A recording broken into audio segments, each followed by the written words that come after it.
नमस्कार. ग्रंथ सूक्त सत्र 7वे सूत्र इस्रायल. आपला आजचा विषय गोल्डा मायर आणि इंदिराजी. इस्रायल हे सूत्र धरून ग्रंथ सूक्तच्या या 7व्या सत्रातला कदाचित हा शेवटचा व्हिडिओ. खरं सांगायचं म्हणजे गोल्डा मायर आणि इंदिराजी असा विषय याच्या आधीच घ्यायचं माझ्या मनामध्ये होतं, परंतु मूळ योजना असताना ज्या वेळेला ह्याच्यामध्ये 4 इंग्रजी पुस्तकांचा मी समावेश केला की ज्याच्यामध्ये प्रिझनर्स ऑफ जॉग्राफी असं होतं, त्याच्यानंतरचं पुस्तक shortest history of Israel and Palestine असं पण एक इंग्रजी पुस्तक घेतलं, त्याच्यानंतर इस्रायल व्हॉट वेंट रॉंग हेही पुस्तक घेतलं आणि अगदी कालच कोबी शोशानी यांचं भारत माझ्या नजरेतून असं पुस्तक घेतलं. ही 4ही पुस्तकं वाचत असताना आपण ग्रंथसूक्तच्या या मालिकेमध्ये इस्रायल हे सूत्र धरून या 7व्या सत्रामध्ये गोल्डा मायर आणि अटलजी अशी तुलना करणारा एक व्हिडिओ केला होता आणि इस्रायल आणि भारत अशी तुलना करणारा एक व्हिडिओ घेतला होता. पण ही 8-10 पुस्तकं इस्रायल विषयी सलगपणानं एका पाठोपाठ एक वाचत असताना आणि व्हिडिओच्या रूपानं आपल्यासारख्या चोखंदळ वाचक आणि श्रोत्यांसमोर सादर करत असताना असं वाटलं की अजूनही काही मुद्द्यांची भर घालता येईल आणि त्या दृष्टिकोनातनं विचार करताना आजच्या व्हिडिओचा विषय गोल्डा मायर आणि इंदिराजी. खरं सांगायचं म्हणजे इस्रायलच्या पंतप्रधान म्हणून गोल्डा मायर किंवा भारताच्या पंतप्रधान, आपल्या भारताच्या पंतप्रधान म्हणून आपल्या इंदिराजी या काही जागतिक राजकारणातल्या पहिल्या महिला नाहीत की ज्या त्यांच्या देशाच्या पंतप्रधान झाल्या. तो मान श्रीलंकेच्या सिरिमाओ बंदारनायके यांना जातो. पण आज मितीला जरी ब्रह्मदेश आणि इतर अनेक देशांमधल्या महिला पंतप्रधान किंवा राष्ट्रप्रमुखांची चर्चा वेगवेगळ्या कारणांनी होत असली तरी सुद्धा एक काळ असा होता की गोल्डा मायर, इंदिराजी गांधी आणि सिरिमाओ बंदारनायके आणि इंग्लंडच्या मार्गारेट थॅचर यांची आयर्न लेडी अशी प्रतिमा केली गेली होती आणि त्यातही गोल्डा मायर आणि इंदिराजी यांची तुलना करण्याचा मोह त्यातनं मला कदाचित झाला असेल. कोबी शोशानी यांच्या पुस्तकामध्ये इंदिराजी या विषयाबद्दल एक स्वतंत्र प्रकरण आहे. त्याच पुस्तकामध्ये कोबी शोशानी मोदी युग नावाचं ही एक स्वतंत्र प्रकरण लिहितात, परंतु त्याच्यामध्ये गोल्डा मायर किंवा कोणताही इस्रायली पंतप्रधान यांची तुलना करण्याचा कोबी शोशानींचा उद्देश नाही. आपण इस्रायल याच मालिके सूत्र धरून करत असलेल्या ग्रंथसूक्तच्या या मालिकेच्या या 7व्या सत्रातच वीणा गवाणकर यांचं गोल्डा एक अशांत वादळ या पुस्तकाचाही विचार केला. त्याच्यातही उद्मेखून वीणाताई गवाणकरांनी अशी तुलना कुठेही केलेली नाही. कदाचित त्याला असलेले राजकीय कंगोरे आणि त्यात असलेले प्रवाह, अंतरप्रवाह, ज्याला मराठीमध्ये आपण करंट, क्रॉस करंट आणि अंडर करंट म्हणतो, असे असू शकतात आणि म्हणून कदाचित वीणाताईंनी त्यांच्या स्वभावानुसार ही थेट तुलना टाळली असेल. पण आजच्या बदलत्या राजकारणामध्ये, आजच्या बदलत्या अर्थकारणामध्ये काही वेगळ्या संदर्भामध्ये ही तुलना करणं क्रमप्राप्त आहे आणि म्हणूनच आजच्या ग्रंथसूक्त या मालिकेतल्या इस्रायल हे सूत्र धरून करत असलेल्या 7व्या सत्रातल्या आजच्या व्हिडिओचा विषय गोल्डा मायर आणि इंदिरा गांधी यांच्यामध्ये. या 2 व्यक्तिमत्वांमध्ये त्या दोघीही त्यांच्या देशाच्या पंतप्रधान होत्या आणि 1948 साली निर्माण झालेला इस्रायल आणि 15 ऑगस्ट 1947 रोजी स्वतंत्र झालेला आपला भारत या दोन्ही देशांच्या गेल्या 78-80 वर्षाच्या राजकीय इतिहासामध्ये गोल्डा मायर इस्रायलच्या आणि इंदिराजी आपल्या भारताच्या पंतप्रधान झालेल्या एकमेव महिला पंतप्रधान आहेत. हे एकमेव साम्य नाही.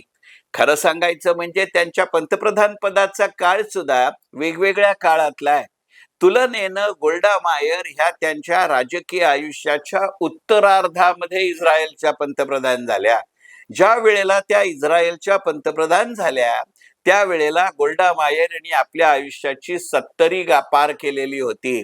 तुलनेनं इंदिराजी लहान वयामध्ये आपल्या देशाच्या पंतप्रधान झाल्या, ही गोष्ट लक्षात घेतली पाहिजे.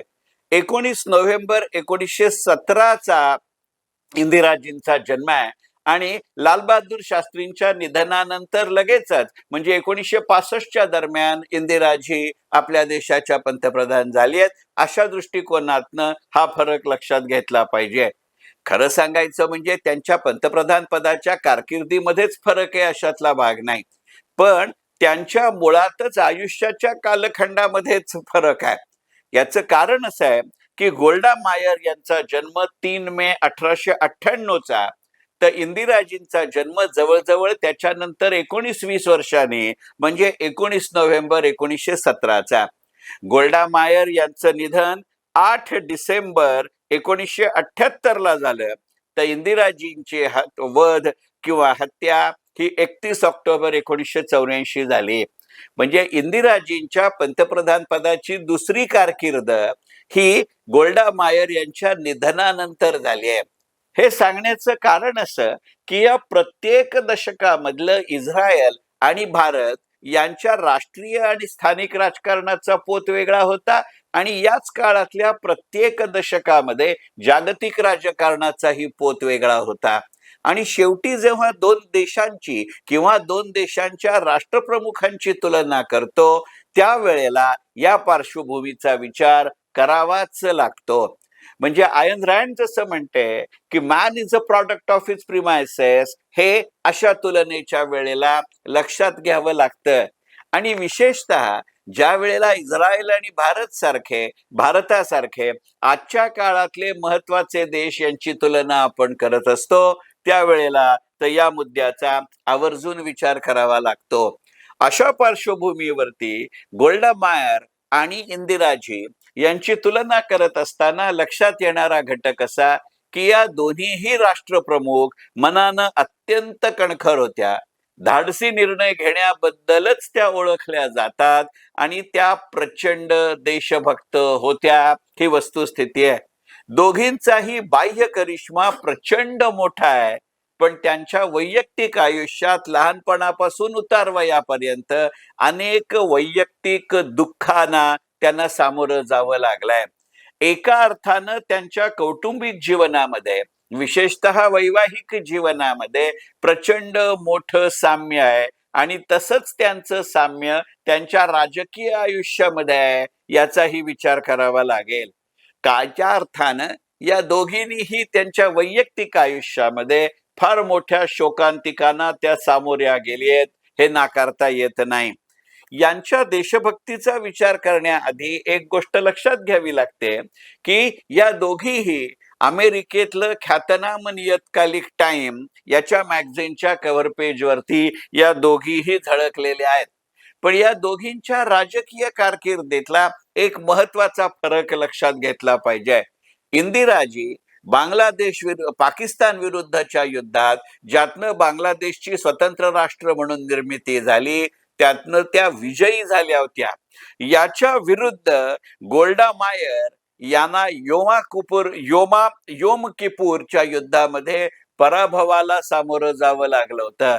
त्यामुळे बांगलादेशच्या निर्मितीच्या शिल्पकार असा इंदिराजींचा जागतिक राजकारणात उल्लेख केला जातो, तर सादत युद्धाचा बळी असा गोल्डा मायर यांचा उल्लेख केला जातो. हे लक्षात घेतलं पाहिजे.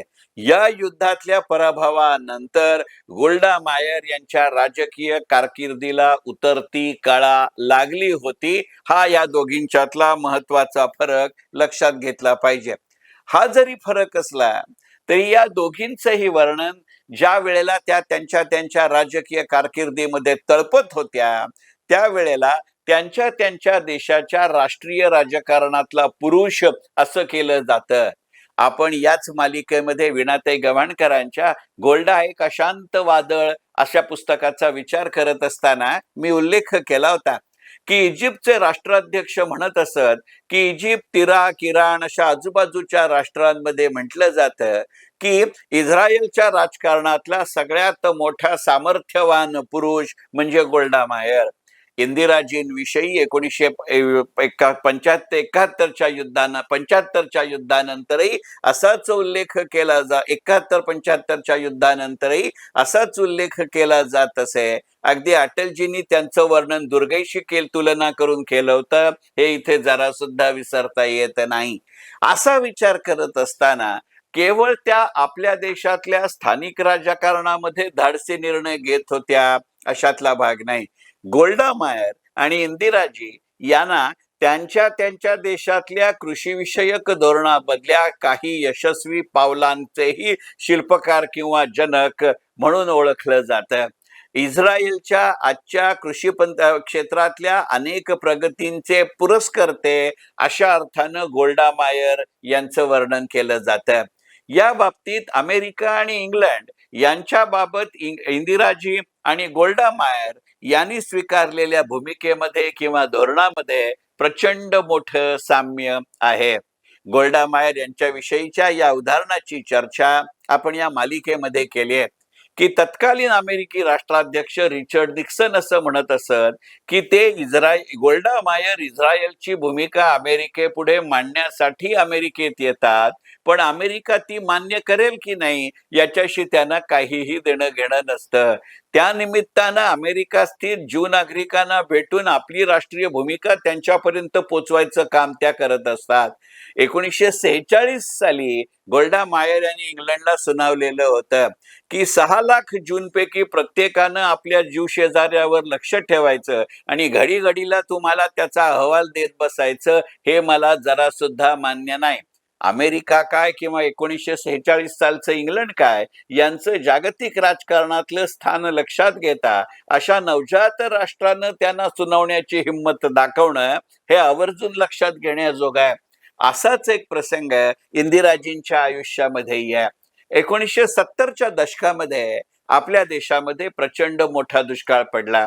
अन्नधान्याच्या अत्यंत मोठ्या प्रमाणावरच्या आयाती वाचून आपल्या देशाला पर्याय शिल्लक राहिलेला नव्हता.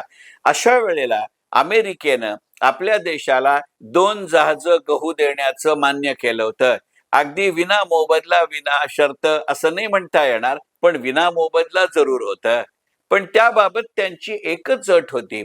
त्यावेळेला अमेरिकेचं व्हिएटनाम विरुद्ध युद्ध होतं आणि अमेरिकेनं आपल्या देशासमोर ठेवलेली अट अशी होती की अमेरिका ताबडतोबीनं 2 जहाजं गहू विना मोबदला भारताला किंवा आपल्या देशाला द्यायला तयार आहे, पण त्याच्या बदल्यात भारतानं त्यावेळेला अमेरिकेच्या सुरू असलेल्या व्हिएटनामच्या युद्धाला अमेरिकेच्या बाजूनं पाठिंबा दिला पाहिजे. त्यावेळेला आपला देश जागतिक राजकारणामध्ये तटस्थ राष्ट्र किंवा ज्याला आपण नॉन अलाइन्ड मूवमेंट म्हणतो त्याचा महत्वाचा सभासद होता. आपल्या राजनैतिक तत्वांशी तडजोड करायला इंदिराजींनी पूर्णपणे नकार दिला आणि त्या PL 480च्या अंतर्गत येणाऱ्या त्या 2 जहाज गव्हाला विरोध केलेला होता. आणि या अनुभवातनं शहाणं होत असं म्हणता येणार नाही, पण या अनुभवाच्या पार्श्वभूमीवरती नंतर MS स्वामीनाथन यांच्या साह्याने इंदिराजींनी आपल्या देशातल्या हरित क्रांतीला सुरुवात केली होती, हे लक्षात घेतलं पाहिजे. अशाच पद्धतीचं धोरण अवकाश तंत्रज्ञान आणि संरक्षण या क्षेत्रांमध्ये इंदिराजींनी आपल्या देशात आणि गोल्डा मायर आणि इस्रायलमध्ये सुरू केलं असं मानलं जातं. त्याच्याच बरोबरीनं औद्योगिकीकरण आणि कामगार संघटना याबाबत गोल्डा मायर आणि इंदिराजी यांनी त्या काळात त्यांच्या देशामध्ये स्वीकारलेल्या धोरणांमध्ये साम्य आहे.